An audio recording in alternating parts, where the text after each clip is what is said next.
Hi everyone. So இன்னைக்கு வீடியோல என்ன பார்க்க போறோம் அப்படினா as usual இவ்வளவு பெரிய பேரா கொடுத்திருக்கேன். இந்த பேராவுக்கான கீவேர்ட்ஸ் கீழ இருக்கு. இந்த கீவேர்ட்ஸ் யூஸ் பண்ணி நம்ம சென்டென்ஸை ட்ரான்ஸ்லேட் பண்ண போறோம்.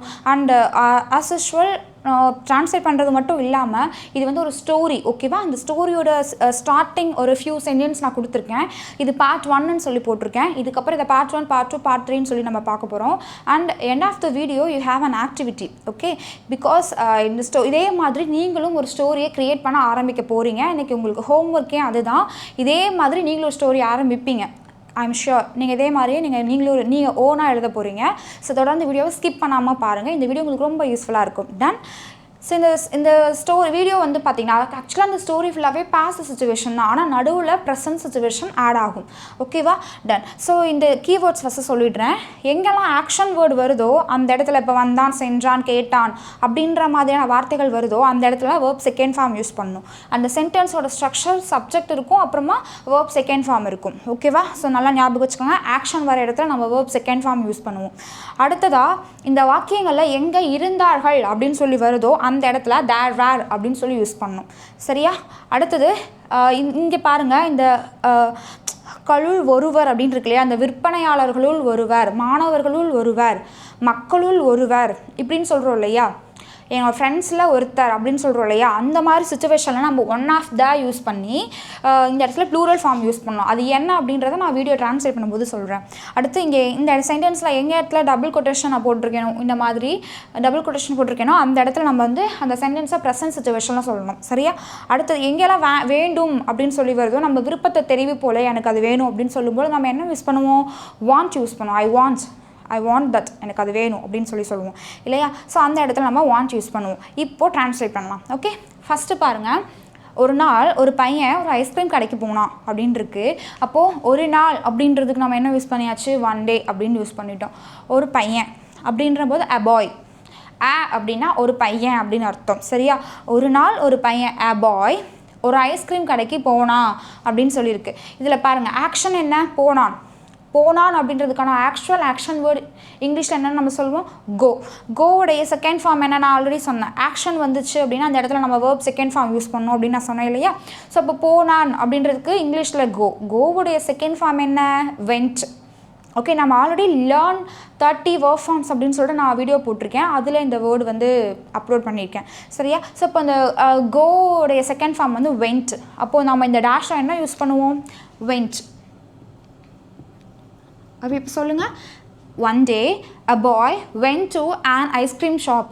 ஏன் நீங்கள் இங்கே ஆன் யூஸ் பண்ணியிருக்கீங்க அப்படின்னா இந்த இடத்துல ஐ வந்திருக்கு ஓகே. ஸோ ஐவியூ தே இந்த மாதிரி வவல்ஸில் வந்துட்டு வவல் சவுண்டில் வேர்டு ஆரம்பிச்சிச்சுன்னா அதுக்கு முன்னாடி நம்ம ஆன் யூஸ் பண்ணணும்.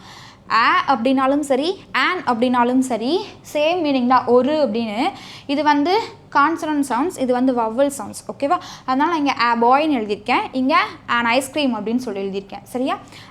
One day a bye vent to an ice cream shop okay.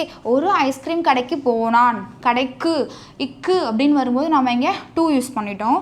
எந்த இடத்துக்கு, ஐஸ்கிரீம் ஷாப்புக்கு. அப்போது to an ice cream shop okay. Then அடுத்தது அவனுக்கு 8 வயது. இது வந்து என்னென்னா பாஸ்ட் சிச்சுவேஷன் ஓகேவா. ஸோ அப்போ அவனுக்கு அப்போ 8 வயசு அப்படின்னு சொல்லும் பொழுது ஸோ அவனுக்கு அப்படின்ற இடத்துல நம்ம இங்கே ஹீ யூஸ் பண்ணியாச்சு சரியா. ஸோ அந்த ஹீக்கு பக்கத்தில் இதே இப்போ அவனுக்கு 8 வயசு அப்படின்னு சொல்லும்போது ஹீ இஸ் அப்படின்னு சொல்லுவோம். அதே பாஸ்டில் சொல்லும் பொழுது அந்த ஈஸை நம்ம என்னன்னு சொல்லி மாற்றுவோம் அப்படின்னா ஹீ வாஸ் அப்படின்னு சொல்லி மாற்றுவோம் ஓகேவா. So he was just 8 years old. அவனுக்கு அப்போது 8 வயசு ஓகேவா. டன். அடுத்தது நிறைய விற்பனையாளர்கள் அந்த கடையில் இருந்தார்கள் அப்படின்னு சொல்லியிருக்கு ஓகே. நான் ஆல்ரெடி சொன்னேன் இருந்தார்கள் அப்படின்ற பொழுது தேர் வேர் அப்படின்னு சொல்லி யூஸ் பண்ணணும் அப்படின்ட்டு. இதே இருந்தார், ஒருத்தர் மட்டும்தான் இருந்தார் அப்படின்னு சொல்லும் பொழுது தேர் வாஸ் அப்படின்னு சொல்லுவோம். நிறைய பேர் இருந்தாங்க அப்படின்னு சொல்லும்போது தேர் வேர் அப்படின்னு சொல்லுவோம். நான் தேருடைய யூசேஜ் நம்ம சேனல் அப்லோட் பண்ணுறேன். ஆல்ரெடி ஒருத்தவங்க கேட்டிருந்தாங்க தேருடைய யூசேஜ் வந்து போடுங்கன்னு சொல்லி ஒருத்தவங்க கமெண்ட் பண்ணியிருந்தாங்க. கண்டிப்பாக நான் அப்லோட் பண்ணுறேன். ஸோ தேர் வேர் அப்படின்னா இருந்தார்கள் அப்படின்னு அர்த்தம். ஸோ இப்போ நிறைய விற்பனையாளர்கள் அந்த கடையில் இருந்தார்கள் அப்படின்ற பொழுது எடுத்த உடனே தேர் வேர் அப்படின்னு யூஸ் பண்ணியாச்சு ஓகே. தேர் வேர் யாரெல்லாம் இருந்தாங்க, நிறைய விற்பனையாளர்கள். அப்போது many salesman, there were many salesman எங்கே, அந்த கடையில். அப்போது இந்த ஷாப் அப்படின்னு சொல்லலாம், இல்லைனா இன் தட் ஷாப் அப்படின்னு சொல்லலாம். பர்டிகுலராக நம்ம மென்ஷன் பண்ணும்போது இன் தட் ஷாப் அப்படின்னு சொல்லலாம். இல்லைனா இந்த ஷாப் அப்படின்னாலுமே ஸ்பெசிஃபிக்காக ஒரு கடையை மென்ஷன் பண்ணும்போதும் நம்ம தேர் யூஸ் பண்ணுவோம். ஓகேவா? ஸோ நீங்கள் there were many salesman in that shop அப்படின்னு சொல்லலாம். There were many salesman in the shop அப்படின்னு சொல்லலாம். ஓகேவா? டன். அடுத்தது ஸோ இந்த இடத்துல many salesman were there in that shop அப்படின்னு சொல்லலாம். There were many salesman in that shop அப்படின்னு சொல்லலாம். கன்ஃபியூஸ் பண்ணிக்காதீங்க. நீங்கள் இந்த ஸ்ட்ரக்சரை நீங்கள் வந்து மைண்டில் வச்சுக்கோங்க. Okay, done. அடுத்தது பாருங்கள், விற்பனையாளர்களுள் ஒருவர் வந்து அவனிடம் கேட்டார், உனக்கு என்ன வேண்டும்? ஸோ விற்பனையாளர்களுள் ஒருவர், நான் ஆல்ரெடி சொன்னேன் இல்லையா, இந்த மாணவர்களுள் ஒருவர், மக்களுள் ஒருவர் அப்படின்னு. ஸோ இந்த மாதிரி வரும்போது ஒன் ஆஃப் த அப்படின்னு போட்டு ப்ளூரல் ஃபார்ம் யூஸ் பண்ணணும் அப்படின்னு சொன்னேன் இல்லையா.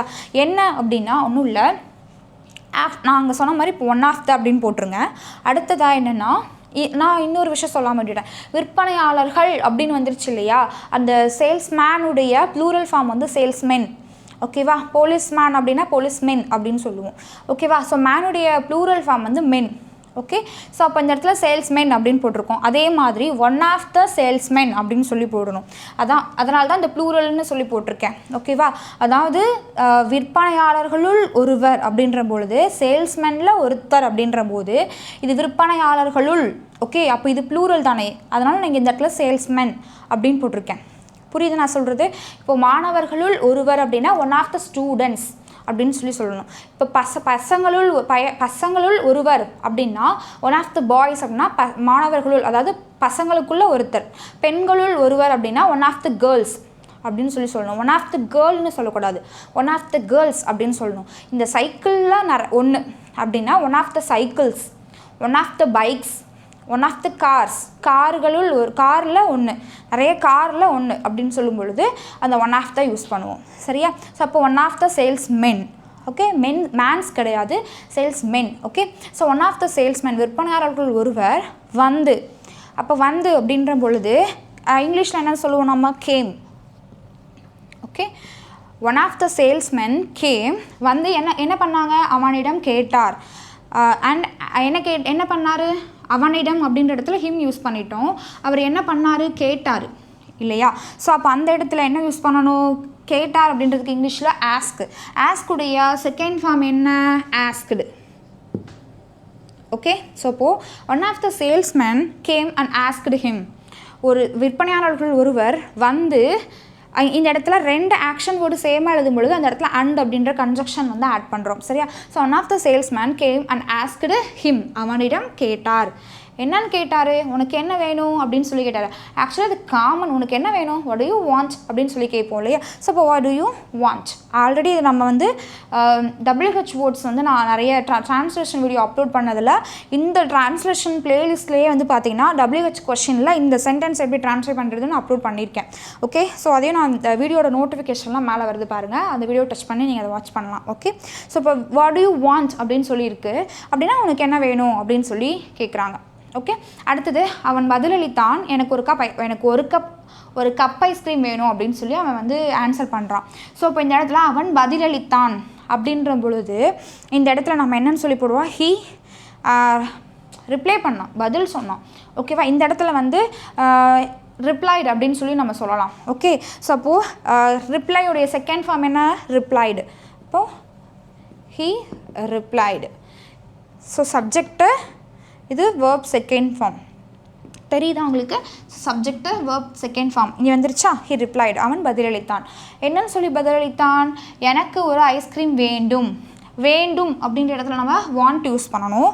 அப்போது ஐ, எனக்கு அப்படின்ற போது ஐ, வேண்டும் வாண்ட், என்ன வேண்டும்? a கப் ஐஸ்கிரீம், ஒரு கப் ஐஸ்கிரீம் வேணும் அப்படின்னா a கப் ஐஸ்கிரீம். நீங்கள் கோன் ஐஸ்கிரீம் என்ன வேணால் நீங்கள் மென்ஷன் பண்ணிக்கலாம், உங்களுக்கு பிடிச்சது. Okay, done. ஸோ இப்போது இது உங்களுக்கு யூஸ்ஃபுல்லாக இருந்திருக்கும். ஆனால் வெயிட் பண்ணுங்கள். ஸோ இந்த ஸ்டோரியை இப்போது நீங்கள் மேக் பண்ண போகிறீங்க. இப்போ இந்த இடத்துல ஒரு பையன் அப்படின்னு இருக்கு இல்லையா, அதுதான் இப்போ நீங்கள் உங்களை நீங்களாக கன்சிடர் பண்ணிக்கோங்க. சரியா? இப்போது ஒரு நாள் அப்படின்ற போது ஒன் டே அப்படின்னு போட்டுருவீங்க. ஒரு பையன் அப்படின்ற இடத்துல நான் அப்படின்னு சொல்லி மென்ஷன் பண்ணுங்கள். ஒரு நாள் நான் ஒரு ஐஸ்கிரீம் கடைக்கு போனேன். அப்போது ஒரு பையன் அப்படின்ற இடத்துல நீங்கள் இங்கிலீஷில் என்னன்னு சொல்லி போடுவீங்க? ஐ அப்படின்னு சொல்லி போடுவீங்க. இதில் நீங்கள் எதுவுமே ட்ரான்ஸ்லேட் மாற்ற வேண்டாம். என்ன தான் நீங்கள் மாற்றணும்? அ பாய் அப்படின்ற இடத்துல நான் அப்படின்னு சொல்லி மாற்றுங்க. நான் அப்படின்னா ஐ யூஸ் பண்ணுவோம். சரியா? அடுத்ததாக என்ன யூஸ் பண்ணுவோம்? அவனுக்கு 8 வயது. அப்போது அந்த இடத்துல நீங்கள் என்னென்னு சொல்லி போடுவீங்க? எனக்கு அப்படின்னு சொல்லி போடுவீங்க. எனக்கு அப்படின்னு சொல்லும் பொழுது இங்கே எப்படி ஹீ வாஸ்ன்னு யூஸ் பண்ணியிருக்கோமோ அப்போ அந்த இடத்துல நம்ம என்ன யூஸ் பண்ணுவோம்? ஐ யூஸ் பண்ணுவோம். I was. இதுதான் உங்களுக்கு ஹோம் ஒர்க். அதனால தான் நான் உங்களுக்கு சொல்கிறேன். நல்லா கவனித்து கமெண்ட்டில் ஆன்சரை சொல்லுங்கள், ஸ்டோரியை சொல்லுங்கள். ஓகேவா? அண்ட் எனக்கு அப்படின்ற இடத்துல ஐ யூஸ் பண்ணுவோம். ஓகே, எனக்கு 8 வயசு. எனக்கு 8 வயசு, உங்களுக்கு 8 வயசு இருக்கும்போது இந்த கதை நடந்திருக்கு. இந்த விஷயம் வந்து உண்மையாக உங்கள் லைஃப்பில் நடந்திருக்கு. அதை தான் நீங்கள் ட்ரான்ஸ்லேட் பண்ண போகிறீங்க. அப்படி இமேஜின் பண்ணிக்கோங்க. ஸோ இப்போ எனக்கு 8 வயசு அப்போது. ஓகே, அப்போது நிறைய சேல்ஸ்மேன் வந்து அந்த கடையில் இருந்தாங்க. அந்த சேல்ஸ்மேனில் ஒருத்தர் வந்து அவனிடம் கேட்டார் அப்படின்ற இடத்துல என்னிடம் கேட்டார் அப்படின்னு சொல்லி மாற்றிக்கோங்க. இந்த இடத்துல நான் அப்போது அவனிடம் கேட்டார் அப்படின்னு சொல்லி சொல்லும் பொழுது ஆஸ்க்டு ஹிம் அப்படின்னு இருக்கு இல்லையா, அந்த இடத்துல நீங்கள் என்னென்னு போடுவீங்க? ஆஸ்க்டு மீ அப்படின்னு சொல்லி போடுவீங்க. அவனுக்கு அப்படின்ற போது ஹிம் போட்டோம், எனக்கு அப்படின்ற போது மீ அப்படின்னு சொல்லி போடுவோம். இங்கே அடுத்தது பாருங்கள், அவனிடம் கேட்டார் உனக்கு என்ன வேண்டும், இது அப்படியே தான் வரும். அடுத்து அவன் பதிலளித்தான் அப்படின்ற பொழுது அந்த இடத்துல நீங்கள் என்னென்னு சொல்லுவீங்க? நான் பதிலளித்தேன். என்னென்னு வருவீங்க? ஹீ இருக்கிற இடத்துல ஐன்னு சொல்லி யூஸ் பண்ணுவோம். ஓகே, அடுத்தது எனக்கு ஒரு கப் ஐஸ்கிரீம் வேணும், இது அப்படியே வந்துடும். சரியா? ஸோ சப்ஜெக்டை மட்டும் நீங்கள் மாற்றி அந்த சிச்சுவேஷனில் வரக்கூடிய அந்த பையன் நீங்களாக நினச்சிக்கோங்க. ஸோ அந்த கேரக்டராக நீங்களாக யோசித்து அந்த சென்டென்ஸை வந்து நீங்கள் இந்த ஸ்டோரியை வந்து எழுத ஆரம்பிங்க. கமெண்ட்டில் இந்த பார்ட் எனக்கு அப்படியே உங்களுடைய நேம் யூஸ் பண்ணி நீங்கள் அதை ஆன்சர் பண்ணி எனக்கு கமெண்ட்டில் சொல்லுங்கள். அண்ட் தென் இன்னும் ஒரு விஷயம் என்ன அப்படின்னா, இந்த ஸ்டோரியை வந்து ஒரு சின்னதாக ஒரு வாய்ஸ் ரெக்கார்ட் பண்ணி உங்களுடைய ஃபோனில் சேவ் பண்ணி வச்சுக்கோங்க. சரியா? இப்போ இந்த ஸ்டோரி அப்படியே ரீட் பண்ணுங்கள். ஒன் டே, நான் சொல்கிறேன், இப்போ நான் என்ன இந்த கேரக்டரில் ஒருத்தராக வந்து நினச்சிக்கிறேன். One day I went to an ice cream shop. I was just 8 years old. There were many salesmen in the shop. One of the salesmen came and asked me, what do you want? I replied, I want a cup ice cream. Just அவ்வளோதான், முடிஞ்சு. நான் என்ன அந்த ஸ்டோரியில் one of த மெம்பராக ஒரு அந்த பையன் அப்படின்ற இடத்துல நான் அப்படின்னு மென்ஷன் பண்ணி நான் என்னுடைய ஸ்டோரியை சொல்லிட்டேன். இப்போது உங்களுடைய ஸ்டோரி என்ன அப்படின்றத இது நீங்கள் தான் எழுத போகிறீங்க இல்லையா கமெண்ட்டில். ஸோ எழுதி நீங்கள் உங்களுடைய கதையை ஃபோனில் சேவ் பண்ணி வச்சுக்கோங்க.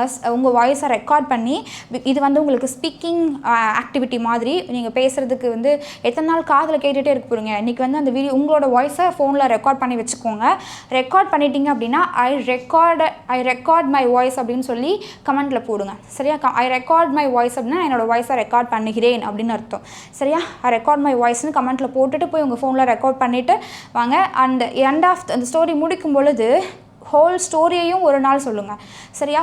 சொல்லிவிட்டு கண்டிப்பாக சொல்கிறேன், உங்களுடைய கம்யூனிகேஷனில் ஒரு இம்ப்ரூவ்மெண்ட் இருக்கும். Okay, done. ஸோ எக்ஸ்பீரியன்ஸ் பண்ணிவிட்டு சொல்லுங்கள். Okay, done. ஸோ இந்த வீடியோ உங்களுக்கு யூஸ்ஃபுல்லாக இருந்துச்சுன்னா உங்களோட ஃப்ரெண்ட்ஸ்க்கும் ஷேர் பண்ணுங்கள். Okay, thank you.